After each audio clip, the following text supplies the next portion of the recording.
Donc, je me présente, Martine Pitteuse. Je suis professeure à l'Université du Québec. Me voyez-vous en arrière? Je me sens vraiment...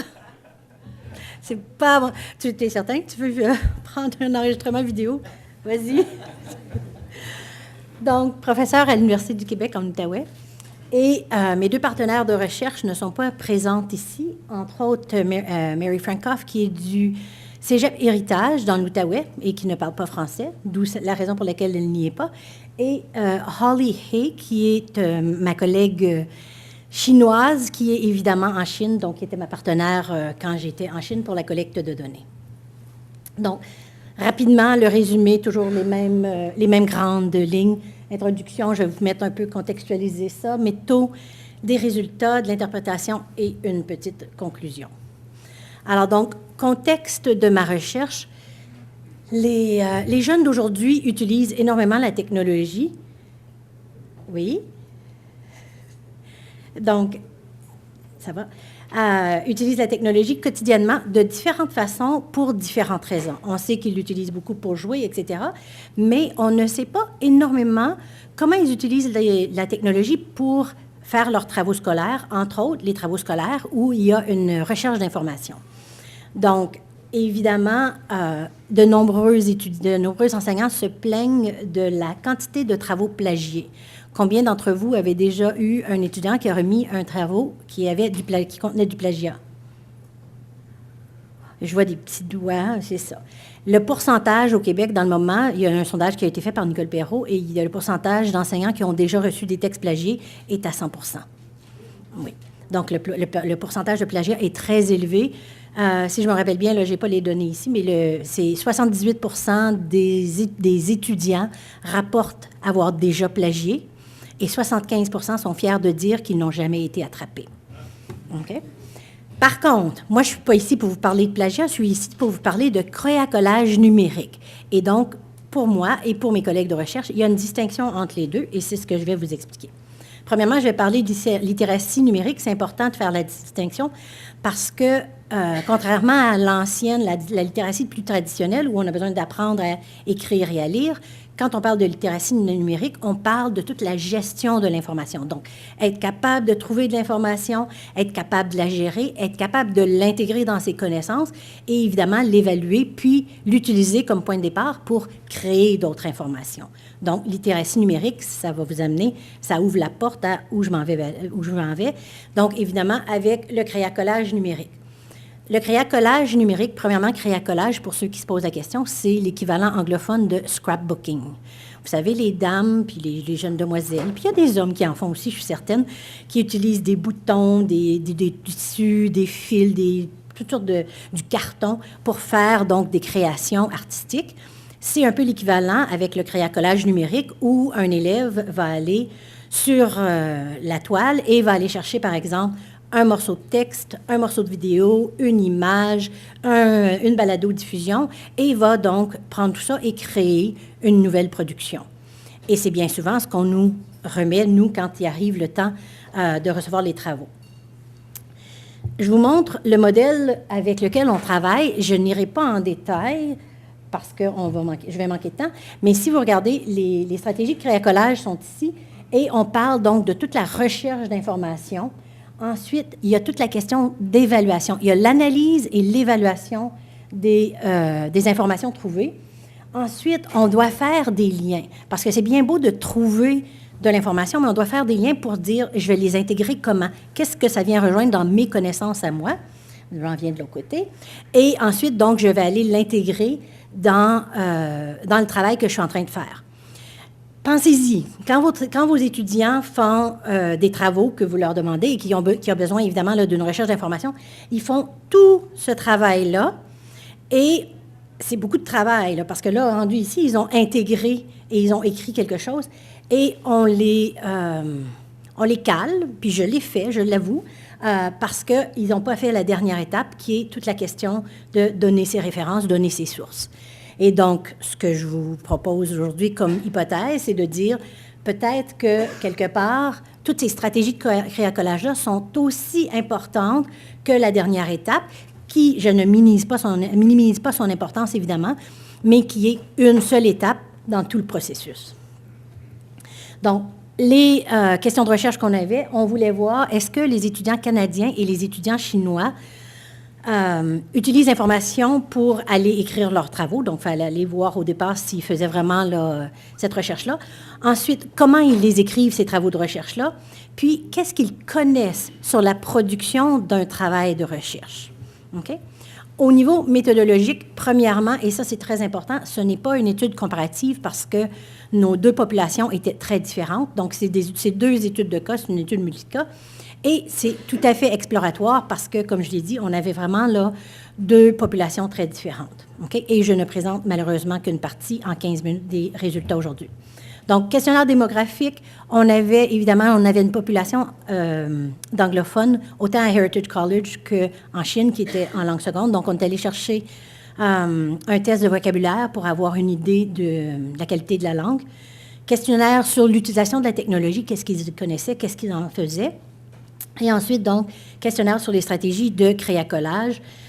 Qu'est-ce qu'ils faisaient comme recherche d'information, quelles étaient leurs habitudes d'écriture et comment ils produisaient leurs travaux de production écrite.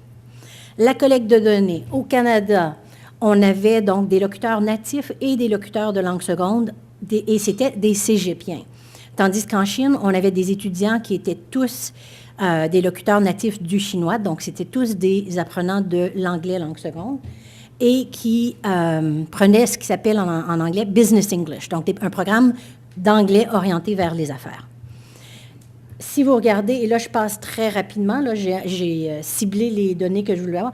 Au Canada, 18-19 ans, et en Chine, ils étaient un petit peu plus âgés, comme vous pouvez voir. Okay? Au niveau de l'utilisation de l'ordinateur, vous pouvez voir qu'au Canada, ils ont plus d'ordinateurs qu'en Chine, mais ici, question culturelle, quand je suis arrivée en Chine, je ne savais pas. Tous les étudiants vivent sur le campus. Et donc, la question était formulée, est-ce que vous avez un ordinateur à la maison? Et quand ils ont répondu non, parce qu'ils répondent exactement à la question, ils n'ont pas pris en ligne de compte qu'ils avaient peut-être un ordinateur dans les résidences. Donc, il y en a, le 15 on n'est pas certain, mais on se doute qu'il y en a peut-être un peu plus qui l'avaient. Ensuite, à quelle fréquence utilisez-vous? Vous pouvez voir que quotidiennement, il y a plus d'étudiants canadiens qui utilisent la technologie que les étudiants chinois. Ensuite, et ça, c'était important parce qu'on voulait voir, est-ce que les enseignants demandent aux étudiants d'utiliser la technologie dans le cadre de leur cours? Je m'en viens de ce côté-là. Alors, vous pouvez voir que, oui, les enseignants demandaient aux étudiants d'utiliser la technologie, assez fréquemment en plus. Ensuite, à quelle fréquence est-ce que les étudiants utilisaient leurs habiletés technologiques lorsqu'ils faisaient une recherche d'information? Vous pouvez voir que, encore une fois, le quotidiennement revient. Donc, ils utilisent la technologie, c'est clair. OK? Est-ce qu'ils aiment? Comme vous pouvez voir encore, c'était très positif et positif dans les deux pays, l'utilisation de la technologie. Donc, ce n'était pas un problème pour eux. Ensuite, on sait, vous l'avez vu dans les données, les enseignants demandent des travaux qui demandent une recherche d'information et on peut voir que les étudiants viennent rejoindre ce que les enseignants disent. Ils ont beaucoup de travaux qui demandent plus que 5 fois par trimestre, donc de chercher des travaux de recherche d'information. Ensuite, là, on a commencé à leur poser des questions sur comment ils écrivaient. Et donc, on leur demandait, est-ce que vous faites un plan lorsque vous écrivez un travail de recherche?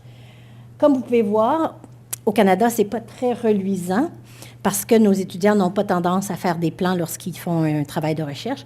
Et pour la recherche d'informations sur Internet, c'est très important d'avoir des mots-clés et donc de penser à qu'est-ce qu'on va vouloir mettre.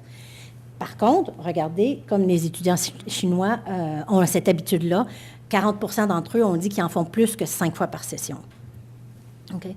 Au niveau de l'évaluation, ils sont allés, ils ont cherché de l'information. Quand ils sont en train de travailler leur production écrite, est-ce qu'ils sont retournés réévaluer l'information pour dire « j'ai pas suffisamment d'informations, je n'ai pas la bonne information ». Comme vous pouvez voir, c'est assez semblable. J'ai environ un 30 là, qui disent qu'ils vont refaire.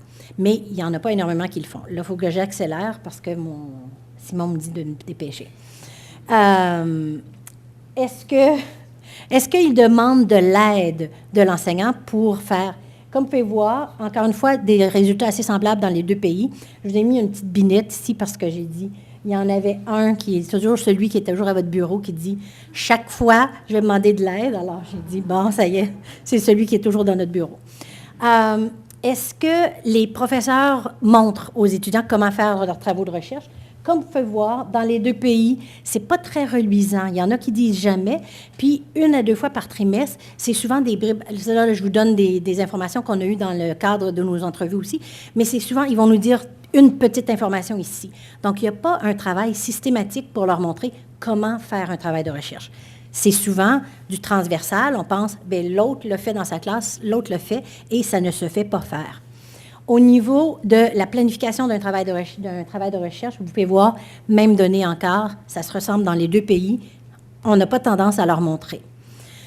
Comment évaluer l'information? Encore une fois, là, je vous dis les titres, mais je passe rapidement. Vous pouvez voir que même le scénario est le même à peu près dans les deux pays. On n'a pas tendance à leur montrer beaucoup comment planifier un travail de... Et là, on leur a demandé, parce que là, s'ils font du plagiat, on veut savoir pourquoi vous faites du plagiat. Et là, on se rend compte que, là, allez voir, c'est vraiment pas reluisant. On ne leur montre pas comment paraphraser. Donc, après ça, on se pose la question, pourquoi est-ce qu'ils copient-collent? Parce que peut-être on ne leur montre pas suffisamment comment faire la paraphrase. Ensuite, est-ce que vos professeurs vous ont montré, et là, ça commence à être un petit peu différent, est-ce qu'ils vous ont montré comment citer vos sources? Et là, vous pouvez voir, au Canada, on se débrouille mieux, mais en Chine, j'ai quand même 36% des étudiants qui disent que les enseignants ne leur ont jamais montré. Est-ce que vos enseignants vous ont expliqué ce que c'est le plagiat? Et là, vous allez commencer à voir les différences. Nous, on leur dit. En Chine, on ne leur dit pas beaucoup. Okay? Est-ce qu'on leur a expliqué les conséquences du plagiat? Regardez ça, au Canada, on leur dit souvent, on ne leur dit pas comment éviter, mais on leur dit souvent, ne plagiez pas. En Chine, ça ne se fait pas. Okay? Quelle méthode est-ce qu'on utilise? Est-ce qu'on leur en parle? Encore une fois, au Canada, on leur dit quelle méthode on utilise. Ça ne se fait pas en Chine. Okay? Donc, là, je vais passer très rapidement là, parce que je fais une espèce de résumé. Donc, finalement, ce qu'on peut voir avec les données, c'est que les habitudes des étudiants au Canada et en Chine sont assez semblables. Et ce qu'ils savent et ce qu'ils connaissent et qu'ils ne connaissent pas au niveau de la production d'un travail de recherche est assez semblable.